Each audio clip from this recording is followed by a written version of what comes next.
What's going on, YouTube? It's been a while since I've updated this channel, probably a year or more. I have to check the dates. But my eye health, high myopia, is my biggest health concern in my life and a massive priority. And as a well-resourced entrepreneur with time and money freedom, I intend to put the full force of my energy and resourcefulness behind ensuring I have the best eye health outcomes in my life. So I was walking to the gym this morning and I started listening to a podcast on my phone between Tim Ferris and Dr. Jeffrey Goldberg, who is the chair of ophthalmology at Stanford University. It got me thinking about resuming this journey more fully. I want to take some action today, and I've ordered the following 4 supplements from Amazon, and I'll talk about them here. And I believe all of them, when taken proactively, will have some tangible, maybe not a massive, but some tangible result in reducing the chance of macular degeneration, optic nerve issues, retina issues, etc. So let me show you what I'm talking about. So this is the podcast. You can find it on YouTube. I found the introduction really inspiring. Dr. Jeffrey just talks about how just a lot of advances are being made in vision restoration, prevention, etc. But if you scroll to this part here, it talks about, where is it? So exploring AREDS 2, CoQ10, ginkgo, vitamin B3, other supplement for vision. So what I've decided to do is I've just ordered AREDS 2, CoQ10, vitamin B3, the niacinamide. I don't know how to say that, but this is important. This version of vitamin B is essential. And then also magnesium. So using a combination of that podcast plus a little bit of ChatGPT research, these are the ones I ordered. I decided not to take ginkgo because it has some side effects and is like a slightly riskier supplement. Yeah, I just ordered this off Amazon.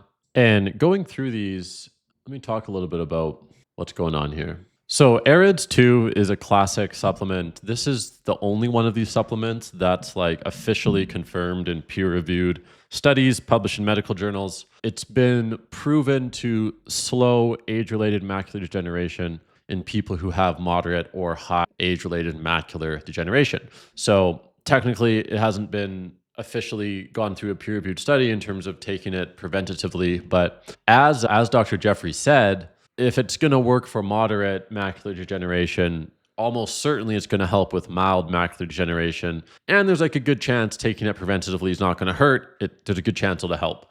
Low downside, potential upside, why not take it? Also, Tim Ferris is taking it proactively as well. CoQ10, some limited evidence that this helps. The purpose here, this is like ChatGPT's answer for this, but enhances mitochondrial energy production, protects retinal and optic nerve cells. So essentially, this is a retina/optic nerve health measure. Also, CoQ10 has other non-ocular health benefits. So again, it's fairly safe, widely taken supplement for lots of reasons. Vitamin B3 is the most interesting one. So there are studies underway right now around the world and in the US that vitamin B3, specifically this type right here, and this is important, the niacinamide, essentially it supports retinal health in a significant way. It reduces risk of optic nerve, glaucoma-related degeneration.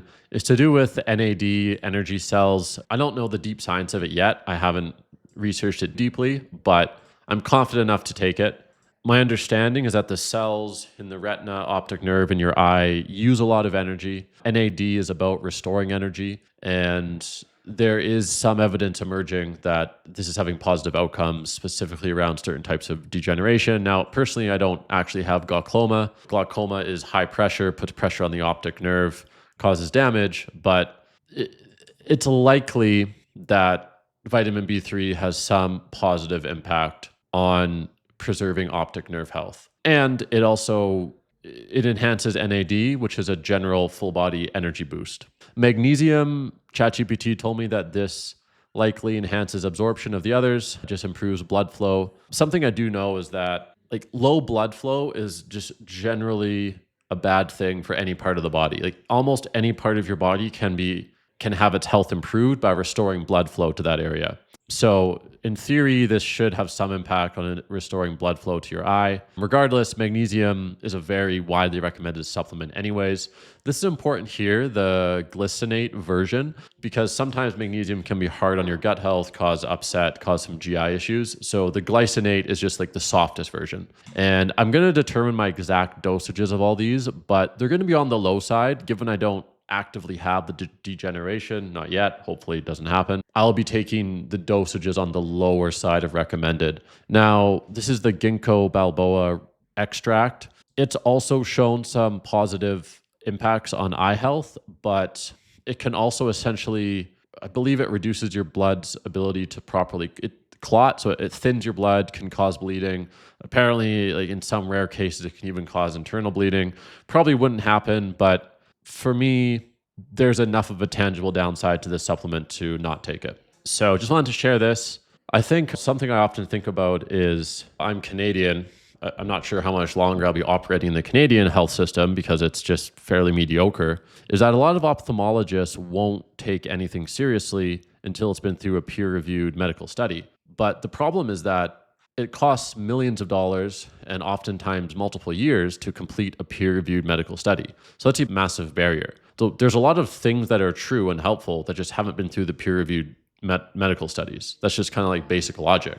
And I understand ophthalmologists and medical professionals are generally risk averse, and they have to be very careful about not pushing pseudoscience, telling you something that doesn't actually work, or even worse, could cause a lot of harm. So they're like highly biased towards caution, which kind of makes sense, but it's also very limiting. And it could be the case that 5 to 10 years from now, there is a peer-reviewed study that without a shadow of doubt confirms all these things help. Vitamin B3, these studies are probably concluding in the next year or two, so that will probably be sooner. So the way I see it is that it makes sense to watch podcasts like this Dr. Jeffrey Goldberg on Tim Ferris. Dr. Huberman has some as well, I think also with the same doctor. And this isn't technically medical advice, but you got to make your own decision. I think Tony Robbins says you got to be the CEO of your own health. You got to make the decisions for your own health. And especially if you're in a public system like Canada, it's more sick care than healthcare. No one is that concerned with prevention and optimizing your health outcomes. And if you're watching this channel, chances are you want to be proactive and do everything you can. So I'll leave that here. I plan to be hopefully coming onto this channel more and more. It doesn't take that much more time just to share with you guys what I'm working on. So I'll leave it there. If you're still watching this after a year of not posting, drop me a comment below and I'll see you next time. Later.